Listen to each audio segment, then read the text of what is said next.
I wanted to show you why I like this book, and the reason is that they give you something like 150 positions to solve with different themes, but then when they send you to the solution in the second part of the book, they give you the entire game, and that's what I like, to watch the entire game.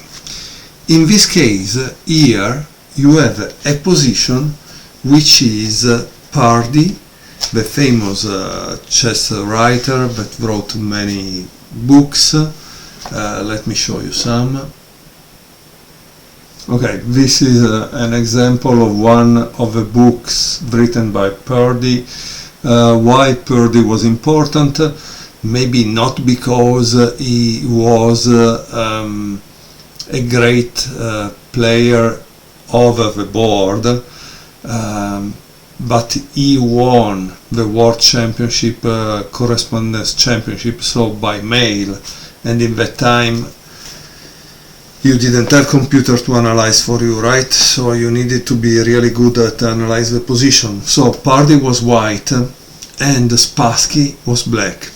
This game was played in Antwerp, Belgium, in 1955. Here it says black to play. Pardee hasn't handled the opening especially well and was now punished. How did Spassky win material? So now you can pause the video and try to find out how Spassky won the game. Here I will go to the, this was position 19, puzzle 19. The solution is at page 93. So I go at page 93 and I will show you the entire game. Obviously the move to play was d3 to win the game. But let me show you all the game, right? So because that's how we do it here.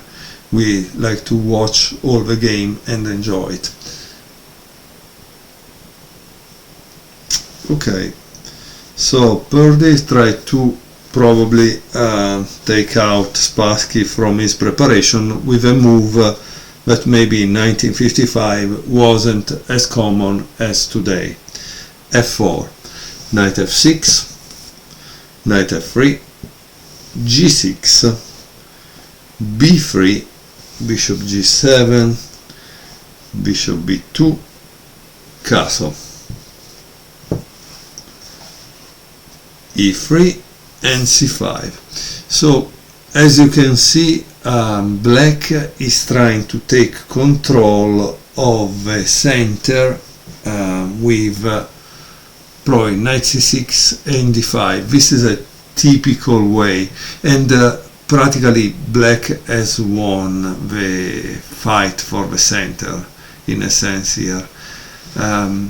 And you can see that is like the opposite of what white could play, no? Against what? Against the Dutch. Because this kind of formation that you're seeing here is like the Dutch defense, but is played by white. So let's call it the board opening. Okay, so after c5 there is bishop e2, knight c6, castle, and d5. So if this was the Dutch opening, this would be d4, f5, c4, e6, and then you have knight c3, bishop e7. So this is the classical Dutch with a reverse color. Queen e1. This is the problem. I understand Pardee, that is a good player, but Spassky in 1955 was already World Championship material, probably, or very top player.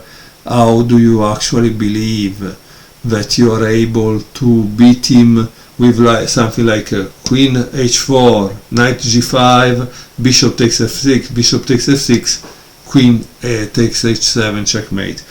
I don't know, it's impossible, right guys? I don't believe this can happen. So I don't believe you can win Spassky in that way, especially in 1955. So after queen e1 there was d4, knight a3, knight d5. Look how all the pieces by black start to press against white, and here our friend Purdy makes a blunder, which is rook d1, and this is the position 19 of a puzzle 19 that I show you earlier, and you should have paused the video and found out how you win a piece. The solution obviously is simple: d3. If you take here, this falls down, right?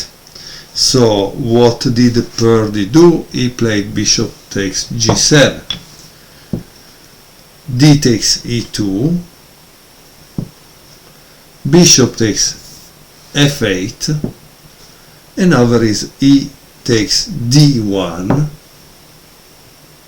and that's why you need to have at least 2 queens in your chess set.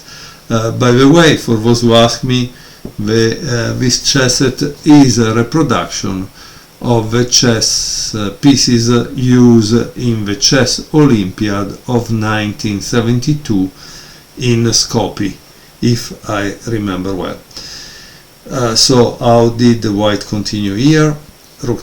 Queen takes d1. I don't know why I continue to call the queen a rook, but it's my fault, sorry. Queen takes f8,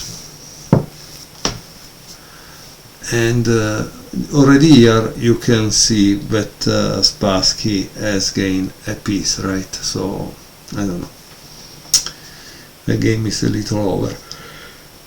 c4, knight f6, but now you can also enjoy how Spassky actually converted the material advantage into a win.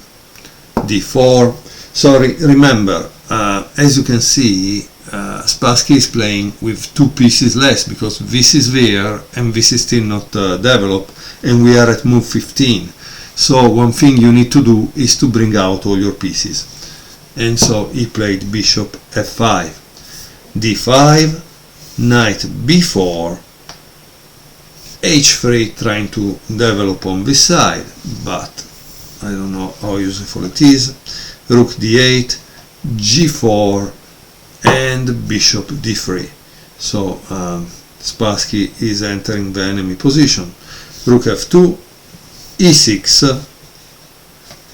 knight b5, and here there is knight f takes d5. Maybe this should also have been included as a puzzle.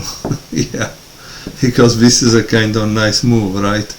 Now if you play this, he takes this back, but strangely he played this and he resigned. I don't know what happened. He resigned. I think maybe it's because black can play this. No? That's kind of interesting, right? So, as you can see, I mean, after f3, Purdy resigned. Thank you very much for watching. This was Spassky, the master of the initiative. And honestly, there is also another game I want to show you from this book, because there is an interesting story that is told before that game. So let me put the pieces back and make the next video. Thank you very much for watching.